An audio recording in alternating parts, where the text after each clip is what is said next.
നമ്മളെ ജിഷിൻ ആദില ഇവർക്ക് രണ്ടുപേർക്ക് സത്യം പറഞ്ഞിട്ടല്ലോ ജോലി ചെയ്യാൻ ഇതുപോലെ മടിയുള്ള രണ്ടുപേർ. ഇവർക്ക് സദാസമയം എന്തെങ്കിലും കിടക്കണം.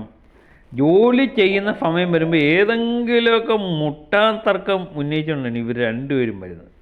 അതിലൊരാളാണ് ജിഷിൻ. ജിഷിനെ സംബന്ധിച്ച് അനീഷിൻ്റെ ടീമിലാണ്, വെഫൽ ടീമിലാണ്.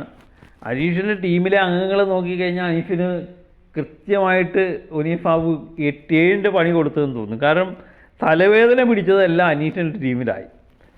അപ്പോൾ അവരെ മാനേജ് ചെയ്യാൻ അനീഷിനെ പറ്റത്തുള്ളൂ എന്ന് കരുതി തന്നെയാകാം അനീഷിനെ അതിൻ്റെ ക്യാപ്റ്റനുമാക്കി. ഏതായാലും ജിഷിനെ, ആദില, ജിഫയിലെ അനീഷ്. ആദ്യമേ എനിക്ക് തോന്നുന്നു ആദ്യം തൊട്ടേ അനീഷും ജിഫയിലും വലിയ കുഴപ്പമില്ലാതെ ജോലിയൊക്കെ ചെയ്യുന്നുണ്ട്.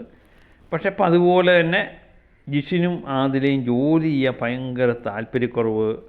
അത് അനീഷ് ഒട്ട് സമ്മതിക്കുമോ? അനീഷ് ഒട്ട് സമ്മതിക്കത്തില്ല. അനീഷ് ആദ്യമേ തന്നെ ഒരു തീരുമാനം എടുത്തായിരുന്നു.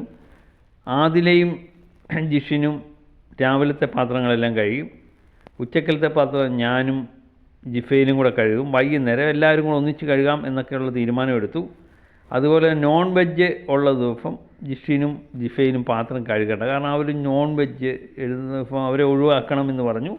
അതും അനീഷ് സമ്മതിച്ചു കൊടുക്കുന്നുണ്ട്.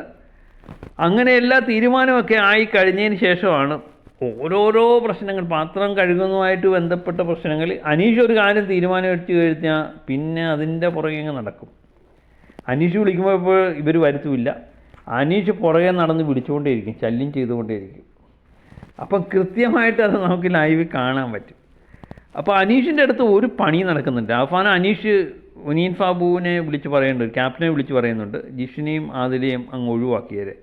ഞങ്ങളുടെ ടീമിൽ ഞങ്ങൾ 2 പേര് മാത്രം മതി, ഞാനും ജിഫയിലും, ഞങ്ങൾ ചെയ്തോളാം എല്ലാ ജോലി എന്ന് പറയുന്നു.